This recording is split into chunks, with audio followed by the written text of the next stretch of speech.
Hano nzanywe n'itangazo, ntago nsanzwe nza kubabwira ibintu byinshi bijyanye n'amatangazo cyangwa se n'ibindi bintu byo ku ruhande by'ibibera hano. Mbahaye ikaze rero mwebwe mukurikiye isi y'imyidagaduro muri rusange, cyane cyane showbiz nyarwanda. Mwese mbahaye ikaze kandi ndabishimiye, kandi mwumve ko muguwe neza bitewe n'amakuru tugiye kuba twabagezaho. Ubu muri kano kanya rero umugabo yitwa Rocky Kimomo kirabiranya kibaruma ngombwa ngo sherifu, uyu mugabo uri kubarizwa ku butaka bwa Leta Zunze Ubumwe za Amerika, aho yerekejeyo agiye gukora imishinga igiye itandukanye, aho yagiye asobanura amafilimi agiye avuga ngo njyewe hariya nari ntibereye muri Amerika ndetse n'ahandi.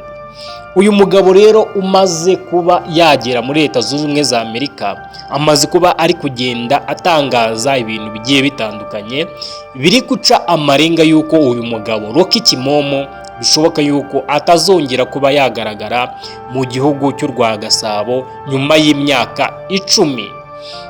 Uyu mugabo rero Rocky yagiye muri Amerika.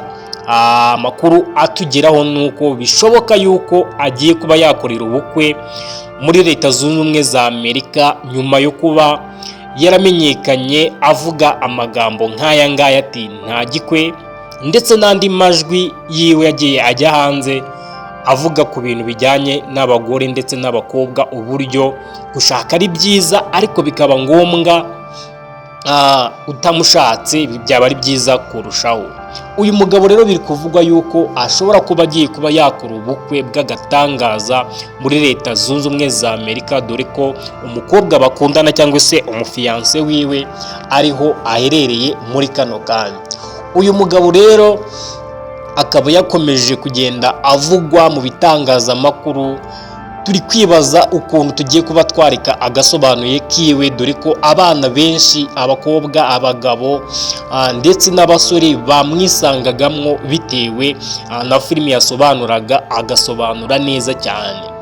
Uyu mugabo rero biri kuvugwa yuko nanone andi makuru ahari mashyashya ashobora kuba agiye kuba yatangira gushaka akazi, dore ko amakuru turi gukesha umugabo yitwa Gasuku Media Jesquizo wa Mipango yatangaje yuko yamubajije ko ese ko nsanzwe nkora imirimo y'agasobanuye mu Rwanda, hano muri Amerika ishobora kuba nabona kuntu nakora. Gusa uyu mugabo nawe ntago yigize asa nkaho amusubiza byeruye. Yaramubwiye ati bro, hano akazi niko gakora, gusa nta bindi bintu bihari.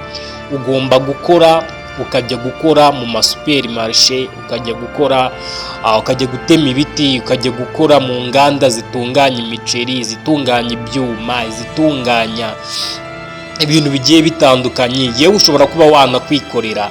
Tukaba turi kwibaza rero ese uyu mugabo Rocky Kimomo ushaka kujya kuba muri Leta Zunze Ubumwe za Amerika, koko iyi myaka 10 agiye gushaka amafaranga ashobora kuzamugeza ahantu yifuza ndetse n'iterambere ryiwe, ese birashoboka ko Rocky twamubona yikoreye imizigo nk'abandi basani tujya tubona ku mbuga nkoranyambaga, ari kugenda yikoreye imifuka akora mu nganda? Ese murumva mwebwe koko ibyo bintu birashoboka?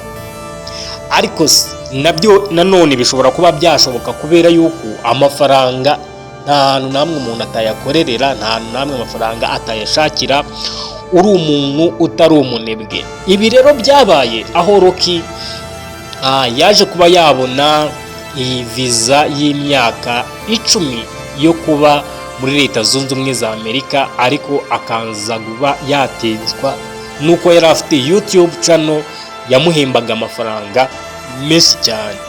Iyi YouTube channel rero niho yaje kuba ayitangaza cyangwa se aza atangaza avuga kuntu YouTube yiwe yagize akabazo kari tekinike gusa, akaba ariko agiye kuba akurikirana. Uyu mugabo rero yakoze ibiganiro bigiye bitandukanye kuri Leta ya Kongo, dore ko biri kuvugwa yuko hafi amacano menshi akomeye muri kino gihugu bivugwa yuko amacano yagiye asibwa andi bakayahana, ndetse na cano ya Rocky Entertainment ikaba yarahanwe kutazongera kuba yakwinjiza igiceri na kimwe. Ibi rero Rocky yatinze abona yuko muri YouTube koko bishoboka yuko yakura amafaranga atari makeya, dore ko iriya cano yamuhembaga amafaranga menshi cyane, dore ko yahembwaga amafaranga akabakaba nko kuva ku bihumbi 2 kugera kuri 5 by'amadolari y'Amerika iyo yabuze views. Iyo views zabonekaga bonaga amafaranga ari hejuru y'ibihumbi 6 kugeza ku bihumbi 10. Yaramaze kuba yagera rero abasubscribers barenga 1,280,000 bimukurikira kuri YouTube. Uyu mugabo rero amaze kubona yuko YouTube yiwe isa nkaho ijemo akantu k'akavuyo cyangwa se ijemo ibintu bitari byiza bayihagaritse, nibwo yafashe umwanzuro aravuga ati noneho ngiye mfite visa reka nigire muri Amerika njye gukurikirana ikibazo cy'iyicano yanjye ndetse n'izindi ziri kugenda zisibwa muri kino gihugu andi makuru batamenye.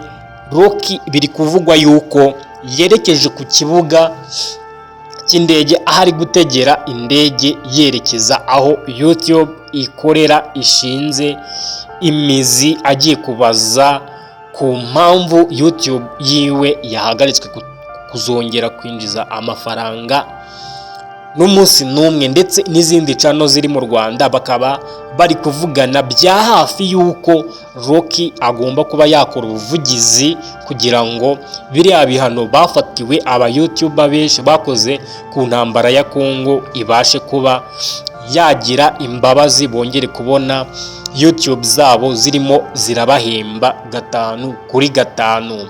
Ndizera rero we niba uri mushyashya wakunze aya makuru twakugezagaho, ukore subscribe, ukore like ndetse na comment kugira ngo tuze kuba twahuza ndetse tuze kuba twaganira tuziranye, kandi wandike n'igitekerezo cyawe hasi muri comment. Reka twigarukire rero ku buzima bwagiye buranga uyu mugabo w'agatangaza Rocky Kimomo. Uyu Rocky Kimomo ni umugabo w'umuhanga ufite imbaraga zidasanzwe mu gukora ibintu byiwe. Ni umugabo wagerageje kuba yateza imbere agasobanuye nyuma y'uko abantu bashatse kuba bafata agasobanuyo batangira kuba bashaka kuba bagahagarika bitewe n'inyungu zabo. Gusa uyu mugabo yaje kuba yagarura agasobanuye ku murongo, aravuga ati ngomba gufata uyu murimo nkawugeza ku rundi rwego. Uyu mugabo rero icyo ni ikintu yakoze cyane, aho baregwaga mu nkiko babashinja ko bo abakora agasobanuye ke bose, dore ko yiyitaga umuyobozi w'agasobanuye, babashinjaga yuko agasobanuye kabangamira filimi nyarwanda zino tuzi za Seburikoko ndetse n'izindi bakina. Abanyarwanda bikundira agasobanuye ariko badakunda zino filimi mpuzamahanga, zino filimi zabo bari kugenda bazikatira bitewe no kuba babura